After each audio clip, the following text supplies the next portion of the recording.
2018 সালের পাকিস্তানের সাধারণ নির্বাচনে ঐতিহাসিক বিজয়ের পর পাকিস্তান তেহরিক-ই-ইনসাফ বা পিটিআই এর প্রতিষ্ঠাতা ইমরান খান শুধু একটি দেশের প্রধানমন্ত্রী হননি, তিনি দক্ষিণ এশিয়ার রাজনীতিতে একটি নতুন ধারার প্রতীক হয়ে ওঠেন।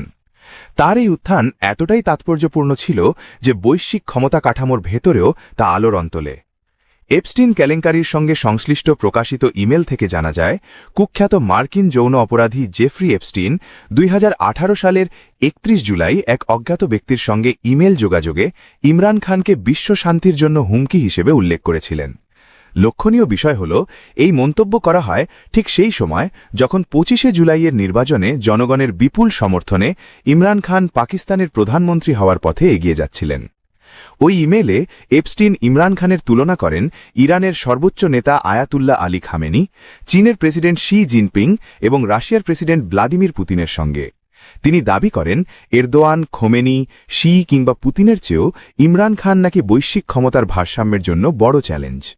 বিশ্লেষকদের মতে এই মন্তব্য ইমরান খানের বিপজ্জনক হওয়ার প্রমাণ নয়, বরং এটি তার স্বাধীন চেতা রাজনীতি, আত্মমর্যাদাশীল পররাষ্ট্রনীতি এবং জনসমর্থনের শক্তির প্রতি আন্তর্জাতিক ভয়ের প্রতিফলন।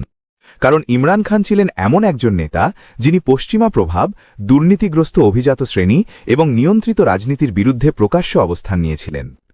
ইমেল কথোপকথনে এপস্টিন ইমরান খানের ব্যক্তিগত জীবন নিয়েও আলোচনা করেন। তার ক্রিকেট কেরিয়ার, আন্তর্জাতিক পরিচিতি, মানুষের মন জয় করার অসাধারণ ক্ষমতা এবং সাধারণ মানুষের সঙ্গে গভীর সংযোগের কথা উল্লেখ করেন। এসব মন্তব্য চরম বিতর্কিত ব্যক্তির মুখে হলেও বাস্তবে ইমরান খানের জনপ্রিয়তা ও নেতৃত্ব গুণেরই স্বীকৃতি। আরও তাৎপর্যপূর্ণ হল, ওই ইমেলগুলোতে ইঙ্গিত পাওয়া যায় 2018 সালের নির্বাচনে বিজয়ের পর থেকেই ইমরান খান ও তার দলকে ক্ষমতা থেকে সরিয়ে দেওয়ার নানা পরিকল্পনা চলছিল, এমনকি অস্বাভাবিক ও অগণতান্ত্রিক পথেও তাকে অপসারণের চিন্তা করা হচ্ছিল। পরবর্তী সময় 2022 সালে পার্লামেন্টে অনাস্থা ভোটের মাধ্যমে তাকে ক্ষমতাচ্যুত করা হয়, যা তার সমর্থকদের কাছে আজও একটি নিয়ন্ত্রিত রাজনৈতিক অপসারণ হিসেবেই বিবেচিত। বর্তমানে কারাবন্দী অবস্থায় থাকা সাবেক প্রধানমন্ত্রী ইমরান খানের শারীরিক অবস্থা নিয়েও উদ্বেগ বাড়ছে। সম্প্রতি তার দৃষ্টিশক্তি নিয়ে গুরুতর আশঙ্কার কথা জানিয়েছে তার পরিবার ও দল। তাদের দাবি, তিনি চোখের জটিল সমস্যায় ভুগছেন এবং সময়মতো যথাযথ চিকিৎসা না পেলে স্থায়ী ক্ষতির আশঙ্কা রয়েছে। উল্লেখ্য, 2019 সালে অপ্রাপ্তবয়স্কদের যৌন নিপীড়নের অভিযোগে গ্রেপ্তার হন জেফ্রি এপস্টিন। তিনি নিজেকে নির্দোষ দাবি করলেও বিচার চলাকালীন ওই বছরের 10 আগস্ট কারাগারে তার মৃত্যু হয়, যা সরকারি ভাষ্যে আত্মহত্যা হিসেবে উল্লেখ করা হয়। এপস্টিনের সঙ্গে সাবেক মার্কিন প্রেসিডেন্ট বিল ক্লিন্টন, ব্রিটেনের প্রিন্স অ্যান্ড্রু, সৌদি যুবরাজ মোহাম্মদ বিন সালমান সহ বহু প্রভাবশালী রাজনীতিক ও ব্যবসায়ীর সম্পর্কের তথ্য বিভিন্ন নথিতে উঠে এসেছে।